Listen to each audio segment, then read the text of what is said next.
Et on revient de retour sur Manette Nice. Donc avant de parler de Bordeaux, non, on va parler tout de suite de Bordeaux d'ailleurs. Les gens qui sont intéressés par le Paris Saint-Germain, c'était la partie d'avant.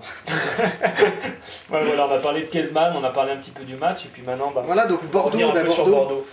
On l'a évoqué un peu au début.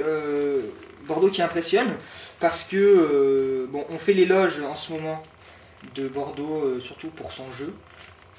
Là, on a vu que hier soir, au-delà du jeu qui était moins flamboyant que d'habitude, c'est justement une équipe qui a montré en plus des qualités mentales, des qualités de victoire. Il y a des matchs qui sont plus durs, il y a des matchs où on subit plus, mais même en ayant été moins capables de développer leur propre jeu, on voit que maintenant ils sont capables de gagner. Voilà, dans tous ces paramètres-là. Mais donc, surtout au niveau de la tactique de jeu, parce qu'il s'était préparé Laurent Blanc avait dû préparer son équipe à subir un petit peu le jeu.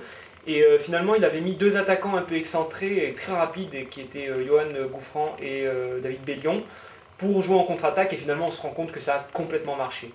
Donc, faut souligner aussi l'intelligence de Laurent Blanc, qui depuis le début de la saison fait vraiment de belles choses avec. Mais là surtout on se rend compte que tous les joueurs sont bien. Là je pensais à Fernando qu'on a assez critiqué quand même, surtout en Ligue des Champions et tout, parce que Laurent Blanc avait une équipe en Ligue des Champions, il mettait ses deux milieux défensifs, Diarra et Fernando, et on voyait que Fernando était complètement à la rue. Très lent et vraiment pas dans son assiette. Et là il a remis Diarra et Fernando avec Fernando un peu plus avancé, et Fernando a fait un très bon match. Donc même, je pense aussi à Jurietti qui depuis quelques temps n'est plus titulaire, puisque que ce soit sur le côté gauche, il y a Tremoulinas, ou sur le côté droit, Chalmé. Jurietti n'a plus sa place de titulaire. Hier soir, il l'avait. Il a fait un travail énorme sur le côté droit. C'est lui qui offre le but à Bellion. C'est un caviar, un centre magnifique. On dit voilà, des joueurs qui sont peut-être moins on ne sait pas, même moins en confiance, non. En tout cas, ils ont moins de temps de jeu, mais ils sont quand même présents. Ils sont présents. Et ça, c'est vraiment un gage de réussite pour la suite, parce que Laurent Blanc peut s'appuyer sur un groupe au complet et des mecs qui sont remplaçants, mais qui ont quand même les dents et qui sont là, quoi. C'est vrai qu'il fait quand même pas mal tourner son effectif, que ça a été aussi en Ligue des Champions, ça le sera sûrement en Coupe de l'UEFA, même en attaque. Kevin Nagui, il joue pas tous les matchs, il ménage ses attaquants, il ménage ses joueurs, il fait un roulement qui est et puis voilà, intéressant. On sent que l'équipe a progressé même tactiquement. Voilà, son 4-4-2 en losange avec juste Abou Diarra devant la défense, les deux mecs sur les côtés et Gourcuff derrière deux attaquants. Voilà. Celui-là, on sait, il marche super bien. Maintenant, il a donc, on disait en Ligue des Champions, et puis de temps en temps, changer un peu son système en mettant deux milieux défensifs, on voyait que ça marchait beaucoup moins bien. Et là, on a eu hier soir la preuve que même maintenant, en changeant de système de jeu, ça marche aussi. Donc là, vraiment, c'est un panel de choix pour Laurent Blanc qui est assez intéressant, quoi. Et qui peut nous amener à penser que là, Bordeaux, au vu de ses prestations et des résultats de leur efficacité. Bordeaux, c'est la deuxième meilleure attaque c'est la meilleure de France, oui, avec Marseille. C'est la meilleure maintenant. Qui vont se rencontrer d'ailleurs dimanche. Ça va être un match, je pense, intéressant. Et pour moi, c'est l'équipe qui a développé le plus beau jeu depuis toute la saison en Ligue 1. Et on a parlé des chocs dans la dernière émission. On a parlé du choc Lyon-Saint-Etienne. On avait aussi un petit peu parlé de Lyon, il y avait Paris-Marseille. Il y a eu Lyon-Marseille, les deux matchs qui ont été catastrophiques. Moi, ça m'a fait plaisir hier soir de voir deux équipes c'était quand même un choc, c'était un match de coupe, de voir vraiment une vraie demi-finale avec deux équipes qui avaient de l'envie et du beau jeu. Et Bordeaux a donné du beau jeu. Ils ont quand même pas mal subi aussi le jeu de Paris en deuxième période, début de deuxième période. Oui, mais maintenant, justement, c'est ça, ils sont capables de le faire. Ils sont capables aussi Parce que, voilà, c'est ça aussi. Moi, je prends là, je pense à Marseille, pour comparer. Marseille, quand ils sont obligés de changer leur jeu, de s'adapter, où ils se trouvent dans une situation où le match fait qu'ils ne peuvent pas mettre en place ce qu'ils ont l'habitude de faire, ils sont complètement perdus. Il n'y a plus rien. Alors que là, Bordeaux nous a donné la preuve hier qu'ils pouvaient s'adapter et que ils ont moins bien joué au niveau de la vitesse de jeu, des passes, tout ça, mais ils ont gardé une efficacité extraordinaire et ils gagnent encore 3-0. Et ça, c'est vraiment une preuve d'une équipe en confiance et d'une grande équipe.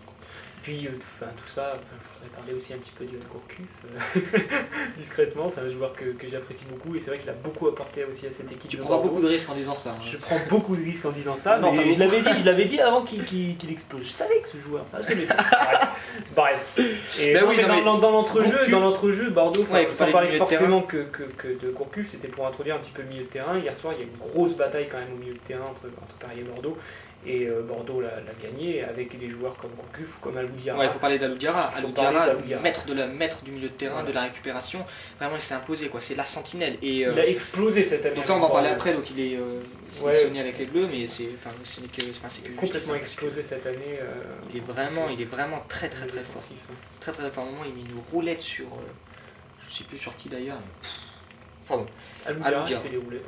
Ah ouais. C'est peut-être que j'ai pas vu le match. Et juste pour finir aussi, j'aimerais parler de Souleymane Diawara, défenseur central de Bordeaux. Peut-être avec Kader Mangane de Rennes, Souleymane Diawara, le meilleur défenseur de la Ligue 1, défenseur central de la Ligue 1 cette année. Superbe, il est partout. C'est un mec qui s'impose physiquement mais mentalement aussi. Il marche sur les pieds de tous les attaquants adverses. Je crois qu'il fait peur, Souleymane Diawara. C'est un mec qui a la physique. Il est déjà imposant physiquement sur le terrain. Je pense que il fait une bonne paire avec Planus, même bon, Enrique aussi est bon. Et surtout, il marque un but d'avant-centre hier soir. Il part donc Bordeaux contre-attaque juste à la fin du temps réglementaire. Et Diawara avant-centre qui se permet de lober Landreau. Enfin, je sais pas s'il y croyait lui-même. Hein, mais hallucinant. Au début, je crois que c'était Traoré qui avait marqué, le petit Traoré qui est rentré là, l'ailier.